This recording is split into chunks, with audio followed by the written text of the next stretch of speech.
Antipon ng pambungad, dahil sa iyong kalooban na hindi malalabanan, sanlibutan umiiral, langit lupay iyong kinapal, Diyos ka ng sanlibutan. Sa ngalan ng Ama, ng Anak, at ng Espiritu Santo. Amen.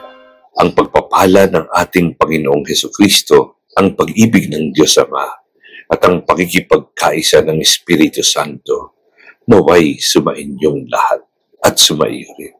Mga kapatid, tinitipon tayo bilang kaanib ng angkan ng Diyos, kaya dumulog tayo sa mawaing Panginoong nagpapatawag ng lubos. Sinugong tagapagpagaling sa mga nagsisisi. Panginoon, kaawaan mo kami. Panginoon, kaawaan mo kami. Dumating na tagapag-anyayang mga makasalanay magsisi. Kristo, kaawaan mo kami. Kristo, kaawaan mo kami. Nakaluklok ka sa kanan ng Diyos Ama para ipamagitan kami. Panginoon, kaawaan mo kami. Panginoon, kaawaan mo kami. Kawaan tayo ng makapangyarihang Diyos. Patawarin tayo sa ating mga kasalanan at patnubayan tayo sa buhay na walang hanggan. Amen. Papuri sa Diyos sa kaitaasan at sa lupa'y kapayapaan sa mga taong kinalulugdan niya. Pinupuri ka namin, dinarangal ka namin. Sinasamba ka namin, ipinagbubunyi ka namin. Pinasasalamatan ka namin dahil sa dakila mong angking kapurihan. Panginoong Diyos, Hari ng langit, Diyos Amang makapangyarihan sa lahat. Panginoong Hesukristo, bugtong na anak. Panginoong Diyos, Kordero ng Diyos, anak ng Ama. Ikaw na nag-aalis ng mga kasalanan na sanlibutan, maawa ka sa amin. Ikaw na nag-aalis ng mga kasalanan na sanlibutan, tanggapin mo ang aming kahilingan. Ikaw na naluluklok sa kanan ng Ama, maawa ka sa amin, sapagkat ikaw lamang ang banal. Ikaw lamang ang Panginoon. Ikaw lamang, O Hesukristo, ang kataas-taasan, kasama ng Espiritu Santo, sa kadakilaan ng Diyos Ama.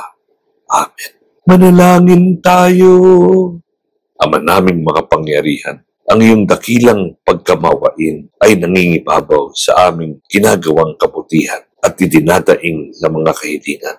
Ang kagandahang loob mo sa amin ay gawin mong mag-umapaw upang ang kasalanang ipinangangambang ihingi ng kapatawaran ng budhi naming takot na ikaw ay lapitan ay yung patawarin ng lubusan. At ang pinag-aalangan naming hilingin sa pagdarasal ay yung pagbigyang aming makamtan sa pamamagitan ng Hesukristo kasama ng Espiritu Santo magpasawalang hanggan. Amen. Unang pagbasa.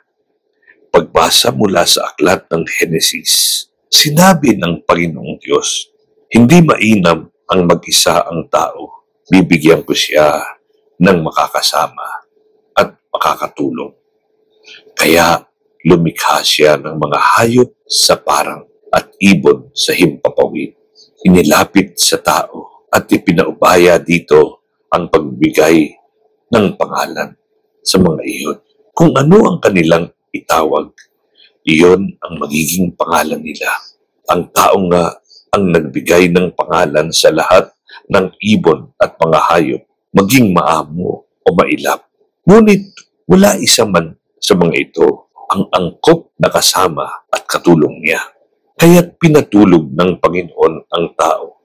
Samantalang nahihimbing, kinuha niya ang isang tadyang nito at pinaghilom ang laman sa tapat niyon.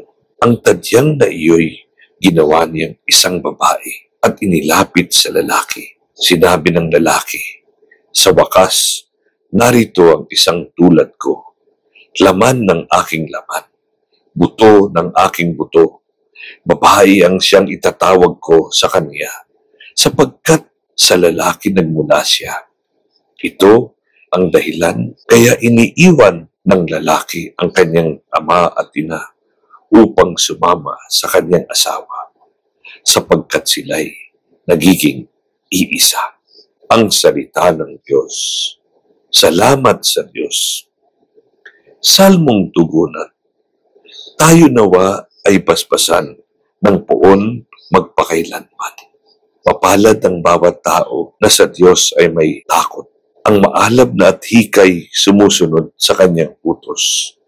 Hindi siya magkukulang sa anumang kailangan. Maligaya't uunlad ang kanyang buhay. Tayo nawa ay basbasan ng poon magpakailanman. Sa tahanan, ang asaway parang ubas na babunga, bagong tanim na olibo sa may dulang ang anak niya. Tayo nawa ay basbasan ng poon magpakailanman. Ang sino man kung ang Diyos buong pusong susundin, buhay niya ay uunlad at laging pagpapalain. Mula sa Sion, pagpapala nawa ng Diyos ay tanggapin at makita habang buhay, pag-unlad ng Jerusalem. Tayo nawa ay basbasan ng poon magpakailanman. Ang magiging iyong apo, nawa ikaw ay abutin. Naway maging mapayapa itong bayan ng Israel. Tayo nawa ay basbasan ng poon magpakailanman. Ikalawang pagbasa. Pagbasa mula sa sulat sa mga Ebreo. Mga kapatid, alam nating si Jesus, pagamat sandaling panahon pinababa kaysa mga anghel, ay binigyan ng karangalan at kadakilaan dahil sa kaniyang pagkamatay. Dahil sa pag-ibig ng Diyos, niloob niya na si Jesus ay mamatay para sa ating lahat. Sa pamagitan ng mga pagtitiis, siya'y pinagiging dapat ng Diyos na lumikha at nangangalaga sa lahat ng bagay upang makapagdala ng marami sa kaluwalhatian. Marapat lamang na gawin niya iyon sapagkat si Jesus ang pinagmumulan ng kanilang kaligtasan. Si Jesus ang nagpapabanal sa kanila at iisa ang Ama na nagpapabanal at ng pinagiging banal. Kaya't hindi niya ikinahihiyang tawagin silang mga kapatid. Ang salita ng Diyos. Salamat sa Diyos. Aleluya, aleluya. Sa pagmamahalan natin, ang Diyos ay ating kapiling. Pag-ibig niya'y lubusin. Aleluya, aleluya. Sumainyo ang Panginoon at sumayo rin. Ang mabuting balita ng Panginoon ayon kay San Mateo. Papuri sa iyo, Panginoon. Noong panahong iyon, may mga pariseyong lumapit kay Jesus. Ibig nilang masilo siya. Kaya't kanilang tinanong, naayon ba sa kautusan na hiwalayan ng lalaki ang kanyang asawa? Tugon niya, ano ang utos sa inyo ni Moises? Sumagot naman sila, ipinahintulot ni Moises na hiwalayan ng lalaki ang kanyang asawa matapos bigyan ng kasulatan sa paghiwalay. Ngunit sinabi ni Jesus, dahil sa katigasan ng inyong ulo, kaya niya inilagda ang utos na ito. Subalit sa pasimula pa, nang likhain ng Diyos ang sanlibutan, nilalang niya silang lalaki at babae. Dahil dito'y iiwan ng lalaki ang kanyang ama at ina at magsasama sila ng kanyang asawa at sila'y magiging isa. Kaya't hindi na sila dalawa, kundi isa. Ang pinagsama ng Diyos ay huwag paghiwalayin ng tao. Pagdating sa bahay, ang mga alagad naman ang nagtanong kay Jesus tungkol sa bagay na ito. Sinabi niya sa kanila, ang sino mang lalaking humihiwalay sa kanyang asawa at mag-asawa sa iba ay gumagawa ng masama sa kanyang asawa. Siya'y nangangalunya. At ang babaeng humihiwalay sa kanyang asawa at mag-asawa ng iba ay nangangalunya rin. May nagdala ng mga bata kay Jesus upang hilinging ipatong niya sa mga ito ang kanyang kamay.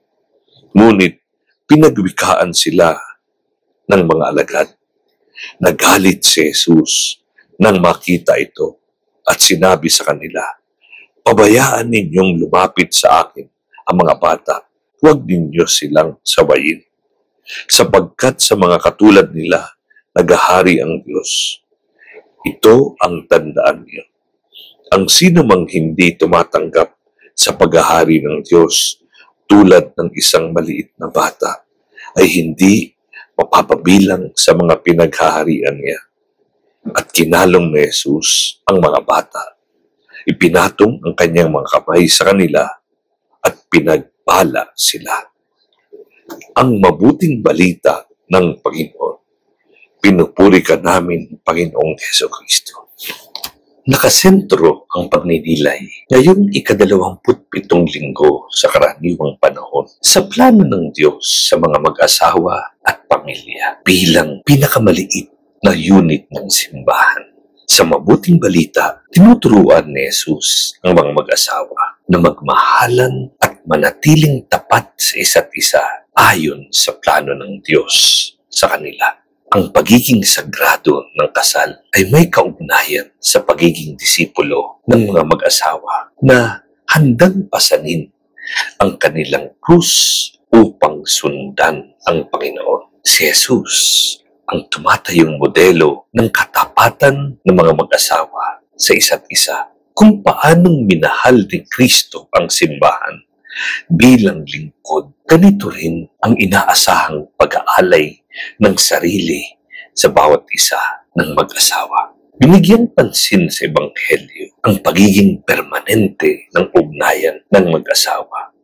Ang pinagsama ng Diyos ay hindi pwedeng paghiwalayin ninuman at sa anumang makasariling kadahilanan. May plano ang Diyos sa mga nagmamahalan, kaya sila pinagbuklod bilang isa. Two individuals planned their marriage according to God's blueprint, giit ng simbahan. Hindi base sa emosyon ang pagsasama ng mag-asawa, kundi sa paglago sa mabubuting katangian sa pag-usad ng mga taon. Dahil sa pagbubuklod ng Diyos sa mga mag-asawa, sa pag-ibig at pananampalataya, inaasahan na magiging matatag ang kanilang ugnayan, lalo na pagdating ng mga pagsubok at tukso sa binitiwang sumpaan, sa lungkot at ligaya, sa hirap at ginhawa, sa sakit at kalusugan, hanggang sa kamatayan. Hindi aprobado sa simbahan ang diborsyo dahil aniya, legalization can never become an excuse to abandon God's expectation of marriage, love, and Christian living. Man should not adapt marriage to his fallen and stubborn nature as we see practiced today, but should see it in the light of God's original plan. Man must not separate what God has united. This is the ground for the indissolubility of marriage and the premise to look at failed marriages. Pagkus, pinapayagan ng simbahan ang deklarasyon ng pagsasawalang bisa ng isang kasal when there was no true love at the moment of marriage, or there was a major defect in the love between parties. Kailangan maging maingat sa pagkilatis ang mga nais magpakasal kung tunay na ayon sa Diyos ang kanilang pagbubuklod dahil nasa huli palagi ang pagsisisi. Walang duda, successful marriages are made long before people get married. Diin ng simbahan, marriage is something sacred and important for Jesus. Hence, the Church needs special concern to help people understand the meaning of Christian love and marriage, which cannot be separated from discipleship. Sa simula't simula pa man, turo ng Iglesia, marriage calls for the best in a person in terms of service, generosity, peace, caring, and sharing. Sa huli, binibigyang halaga ng simbahan ang kapakanan at kinabukasan ng mga bata sa konteksto ng pamilya at mag-asawa. Kadalasan kasi, ang mga bata ang mga biktima sa hindi nagtagumpay na samahan na mag-asawa. Kaya't habilin ng simbahan, children need to feel secure and protected, for the kingdom of God belongs to them. Kung gaano kalalim ang kumpiyansa ng mga bata, ganun din sana ang pananalig sa walang maliw na pag-ibig ng Diyos sa mga mag-asawa. God bless you. Sumasampalataya sa Diyos Amang makapangyarihan sa lahat na may gawa ng langit at lupa. Sumasampalataya ako kay Jesucristo, iisang anak ng Diyos, Panginoon nating lahat. Nagkatawang tao siya, lalang ng Espiritu Santo. Ipinanganak ni Santa Mariang Birhen, pinagpakasakit ni Poncio Pilato, pinako sa krus, namatay, inilibing, nanaog sa kinaroroonan ng mga yumao. Nang may ikatlong araw, nabuhay na magmuli, umakyat sa langit, naluklok sa kanan ng Diyos Amang makapangyarihan sa lahat. Doon, magmumulang paririto at huhukom sa nangabubuhay at ng matay na tao. Sumasampalataya naman ako sa Diyos Espiritu Santo, sa banal na simbahang Katolika, sa kasamahan ng mga banal, sa kapatawaran ng mga kasalanan, sa pagkabuhay na muli ng mga nangamatay na tao, at sa buhay na walang hanggan.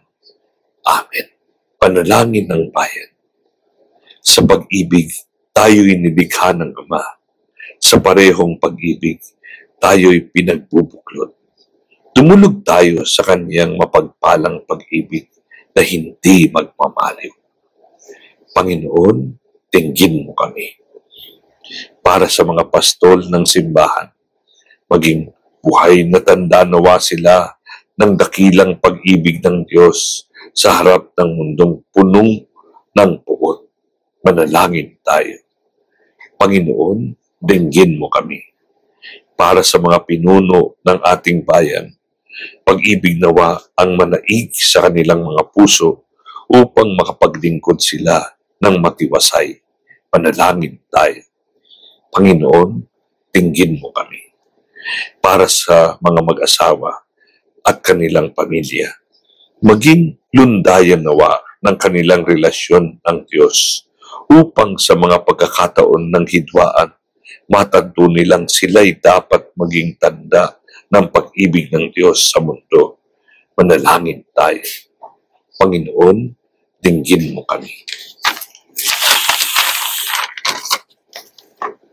Para sa mga may sakit at may matinding pangangailangan, kalingain nawa sila ng pag-ibig ng Diyos sa pamagitan ng mga taong may malasakit at pagdamay sa kanilang kapighatian. Manalangin tayo. Panginoon, dinggin mo kami. Para sa mga yumao, madama nawa nila ang pag-ibig ng Diyos sa kanilang piling sa langit. Manalangin tayo. Panginoon, dinggin mo kami. Tahimik nating ipanalangin ang ating mga atikain, mga naisip, at mga intensyon para sa misang ito. Mapagmahal naming Diyos, dinggin mo nawa ang iyong nagsusumamong sambayanan. Itulot mong madama naming lubos ang iyong pag-ibig sa mga tao, bagay at gawaing mabubuti. Sa parehong pag-ibig, kami naway makilala bilang sambayanan mo sa pamagitan ni Jesucristong anak mo at aming Panginoon. Amen.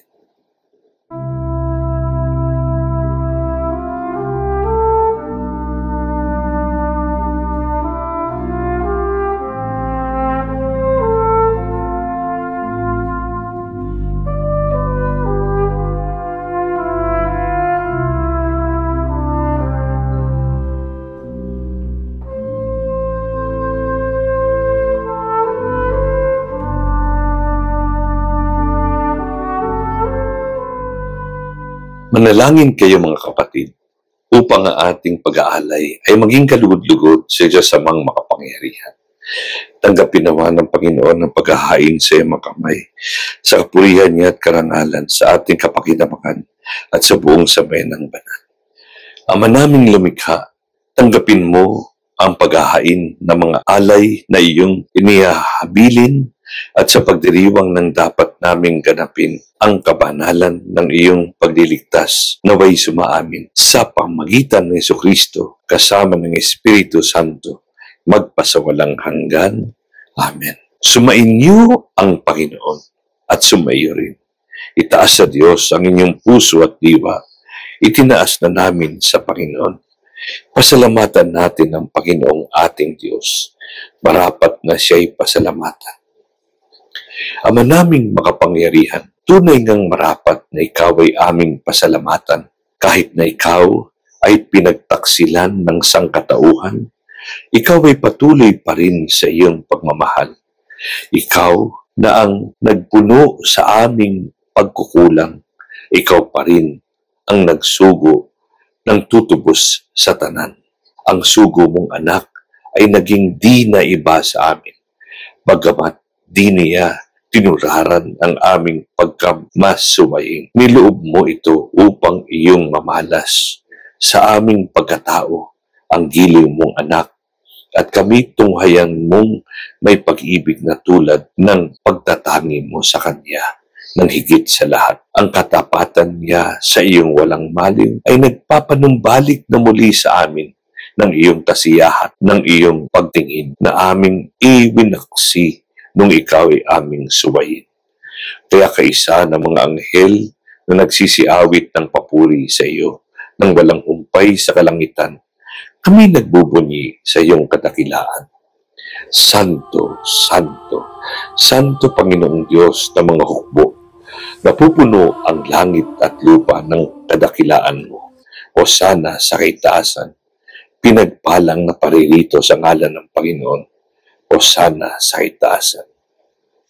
Ama naming banal, ikaw bukalang tanang kabanalan. Kaya't sa magitan ng iyong Espiritu, gawin mong banal ang makaloob na ito upang para sa amin ay maging katawan at dugo ng aming Panginoong Jesucristo. Bago niya pinagtiis ang kusang loob na maging handog, ginawa kanyang tinapay, pinasalamatan kanya, pinaghati-hati niya yun, inabot sa kanyang mga alagad at sinabi, tanggapin ninyong lahat ito at kanin. Ito ang aking katawan na ihahandog para sa inyo.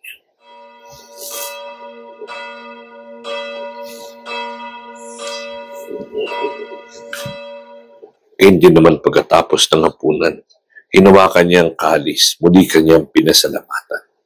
Inabot ang kalis sa kanyang mga alagad at sinabi, tanggapin ninyong lahat ito at inumin. Ito ang kalis ng aking dugo, ng bago at walang hanggang tipan.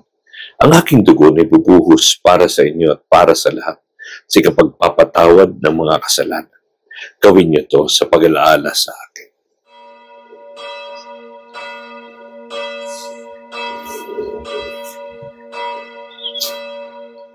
Ipagbunyiin natin ang misteryo ng ating pananampalataya.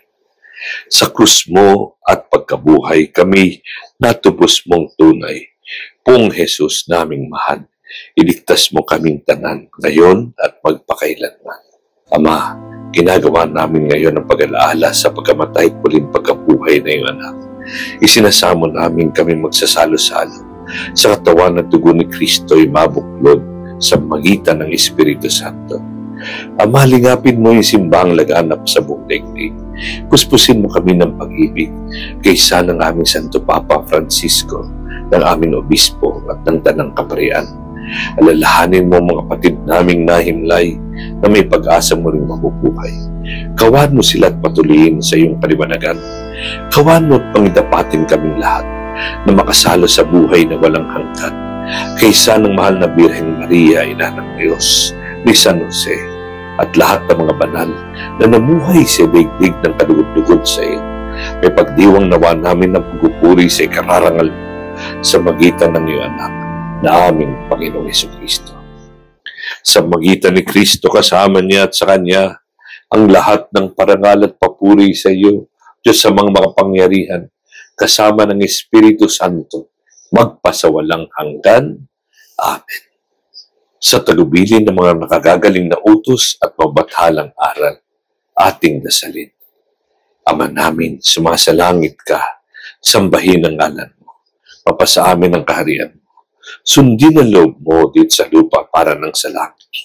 Bigyan mo kami ngayon ng aming kakanin sa araw-araw. Patawarin mo kami sa aming mga sala para ng pagpapatawad namin sa nagkakasala sa amin. Huwag mo kami ipahintulot sa tukso at iadya mo kami sa lahat na masama. Amen. Hinihiling namin kami iadya sa lahat na masama, pagkalooban ng kapayapaan na araw-araw. Iligtas sa lahat ng kapamakan at disgrasya, samantalang aming pinananabikan ang dakilang araw ng pagpahayag ng tagapagligtas naming si Kristo. Sapagkat sa iyo nagmumula ang kaharian, kapangyarihan at kapurihan, magpasawalang hanggan. Amen. Panginoon, sinabi mo sa mga apostol, kapayapaan ang iniiwan ko sa inyo, ang aking kapayapaan na binibigay ko.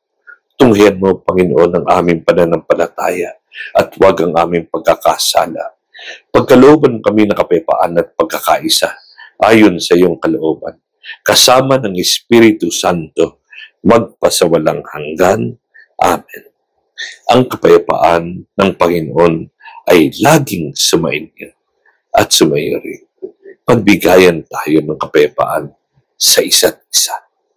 Kordero ng Diyos na nag-aalis ng makasalanan na sanlibutan, maawa ka sa amin. Kordero ng Diyos na nag-aalis ng makasalanan na sanlibutan, maawa ka sa amin. Kordero ng Diyos na nag-aalis ng makasalanan na sanlibutan, ipagkaloob mo sa amin ang kapayapaan.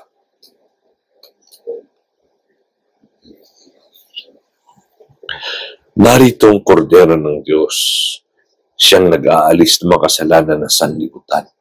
Mapapalad ang mga sumasampalataya. Panginoon, hindi ako karapat-dapat magpatuloy sa iyo.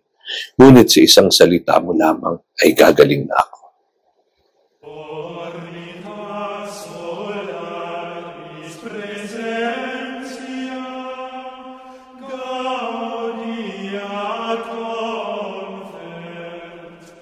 Antipona sa pakikinabang.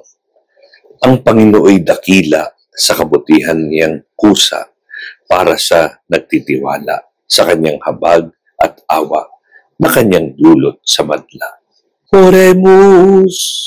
Ama naming mapagmahal, ipagkaloob mong sa pagsasalo namin sa pagkait inuming banal, kami ay maging katawan ni Kristo na aming pinakinabangan. Sa magitan niya kasama ng Espiritu Santo, magpasawalang hanggan. Amen. Sumainyo ang Panginoon at sumayo rin.